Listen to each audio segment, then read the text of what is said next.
Okay, let's start. So friends, आप में से जो लोग 11th में या 12th में साइंस में प्रिपरेशन कर रहे हैं, और अगर आपने बोर्ड एग्जाम्स के पेपर देखे होंगे, लाइक प्रीवियस ईयर के क्वेश्चंस अगर आपने देखे होंगे, तो उसमें से काफ़ी बच्चों के जो इंक्वायरी आती है मेरे पास, वो कुछ इस तरह से होती है कि क्वेश्चंस ही समझ में नहीं आ रहे हैं। इवन अगर मैं ऐसा भी हो सकता है कि जो लोग प्रिपरेशन कर रहे हैं, जिनका सिलेबस पूरा ख़त्म हो गया है, अगर उनका हम ओपन बुक टेस्ट भी ले लें, लाइक क्वेश्चन पेपर सामने रखा है एंड बुक भी सामने रखा है, फिर भी आंसर ढूंढ ढूंढ के लिखने में भी दिक्कत होती है। तो प्रॉब्लम ये होता है कि जैसे हमने 10th तक पढ़ाई की थी कि क्वेश्चन है, आंसर है, एक रेडीमेड होता है, मतलब उसमें ज़्यादा कुछ सोचना नहीं होता। It's actually very easy. Just हमने रट्टा मार लिया तो भी हमारी साइंस की पढ़ाई हो जाती थी। वो पैटर्न आपका 11th 12th में अप्लाई नहीं हो रहा है। सो ये एक बहुत बड़ा प्रॉब्लम है। नहीं समझ में आता है कि कौन सा आंसर कहाँ ढूंढना है या फिर कहाँ कैसे करना है।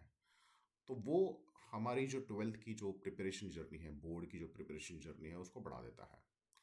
तो ये एक प्लेलिस्ट में बना रहा हूँ जिसमें हमारा काम सिर्फ इतना होगा कि कम से कम टाइम में 12th के बोर्ड के रिविजन्स हम कर सकें। स्पेशली मैं महाराष्ट्र स्टेट बोर्ड को टारगेट करूँगा, but if you want you can apply the same pattern to other state boards as well. अभी इसमें जैसे मैंने कुछ बोर्ड पेपर डाउनलोड किए हैं इंटरनेट से, ऑनलाइन, अलग अलग सोर्सेज से। मैंने वाटरमार्क भी रिमूव नहीं किया है, just to, and I am giving due credit to the source. इसमें अभी जैसे फॉर एग्जांपल, अगर मैं कोई भी एक क्वेश्चन ले लूँ, when excess of AgO3 is added to a complex 1 mole of AgCl is precipitated. तो अभी ये कंसेप्चुअल क्वेश्चन है, इसमें कोई थियरी नहीं है। एंड इसको एक अप्रोच लगाने के लिए थोड़ा सा सोचना पड़ता है। अगर मैं इसको रट्टा मार के करने जाऊँ तो भी मैं कर सकता हूँ। There is a readymade table given in the text book, जिसको देख के मैं सॉल्व कर सकता हूँ। बट अगर आप यही चीज़ कंसेप्चुअली करोगे, थोड़ा सा दिमाग लगा के करोगे, तो उतना रट्टा नहीं मारना पड़ेगा, उतना हम लॉजिकली क्वेश्चन को सॉल्व कर सकते हैं। अब ऑलरेडी ऐसे जो क्वेश्चन है, जैसे ozone layer is depleted by, ऐसे टाइप के क्वेश्चंस को हमें रट्टा मार रही हैं। तो हमारी कोशिश ये होगी कि कम से कम टाइम में अगर हम स्टेट बोर्ड की प्रिपरेशन करनी है, तो पैटर्न को समझ के, मतलब जो भी, अगर आप देख सकते हैं यहाँ पे क्वेश्चन पेपर्स मैंने डाउनलोड किए हुए हैं, 22, 23, 24 एंड 25 से पाँच चार पेपर्स मैंने डाउनलोड किए हैं। उसमें से पैटर्न समझ समझ के हम उन कुछ हर चैप्टर में से वही क्वेश्चंस करेंगे जो एग्जाम के पॉइंट ऑफ व्यू से, मतलब हाई फ्रीक्वेंसी क्वेश्चंस हो सकते हैं। अपार्ट फ्रॉम दैट, कुछ ऐसे टॉपिक्स है, जैसे अगर मैं बात करूँ इनऑर्गेनिक केमिस्ट्री की। अब इनऑर्गेनिक केमिस्ट्री काफ़ी लोग को आपने बोलते हुए सुना होगा कि यार पूरा रट्टा मारने वाला टॉपिक है, उसमें कोई लॉजिक नहीं लगता।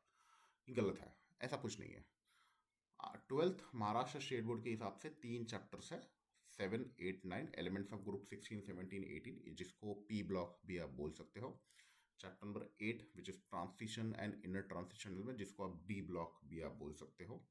देन कोऑर्डिनेशन कंपाउंड, जिसको आप लाइक केमिकल बॉन्डिंग पार्ट 2 भी कुछ लोग बोलते हैं।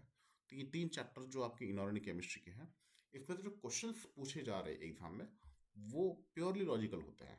Rarely you will get a question जिसमें आपको रट्टा मारना पड़ता है। तो इससे क्या हो जाता है कि आपकी जो प्रिपरेशन जर्नी वो आसान हो जाती है। मतलब आप कम टाइम में इन 3 चैप्टर्स का प्रिपरेशन कर सकते हो बिना रट्टा मारे, सिर्फ दिमाग लगा के। अगर आपने लॉजिकली क्वेश्चंस को सॉल्व किया है, लेट्स से कि आप जून में या जुलाई में इनके क्वेश्चन सॉल्व कर रहे हो लॉजिकली, तो भी जनवरी फरवरी में जब आप रिवाइज करते हो, तो आपको चीज़ें याद आएगी, आप उसको सॉल्व कर पाओगे। जून जुलाई में रट्टा मारी हुई चीज़ आप जैन फेब में लिख नहीं पाओगे। तो ये फ़र्क पड़ जाता है रट्टा मारने में और आपके लॉजिकल क्वेश्चन सॉल्व करने में। तो एक एग्जांपल के तौर पे मैंने कुछ क्वेश्चंस निकाले, जैसे अभी which is more stable, Fe3+ या Fe2+, एक्सप्लेन। अब ये गिव रीजन का क्वेश्चन है। अब अगर हमें इनके पीछे के कंसेप्ट नहीं पता है, लॉजिक नहीं पता है, तो तो हम क्या करेंगे कि ये पूरा जो क्वेश्चन है इसका जो आंसर है हम रट्टा मार लेंगे। बट रियलिटी ये है कि एक कंसेप्ट है इलेक्ट्रॉनिक कॉन्फ़िगरेशन।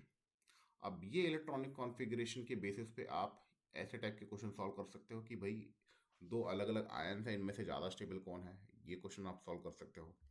बाद में कलरलेस और कलर्ड वाला क्वेश्चन टाइप के जो क्वेश्चन है उनको सॉल्व कर सकते हो, लिख सकते हो, अपने मन से लिख सकते हो, इसको रट्टा मारने की ज़रूरत नहीं है। इवन जो आपके मैग्नेटिक मोमेंट वाले जो क्वेश्चन होते हैं उनको आप सॉल्व कर सकते हो।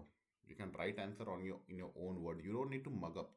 इनको मग अप करने की ज़रूरत है ही नहीं, बहुत ही आसान है ये। तो हम क्या करेंगे कि इनके लिए जो कंसेप्ट होते हैं, जो स्किल्स लगते हैं, जिनको कम टाइम में हम सीख सकते हैं और सीख के अलग अलग वैरायटी के क्वेश्चन सॉल्व कर सकते हैं। इवन अगर आप वैलेंस बॉन्ड थियरी की भी बात करो तो उसमें भी इलेक्ट्रॉनिक कॉन्फ़िगरेशन लगता है।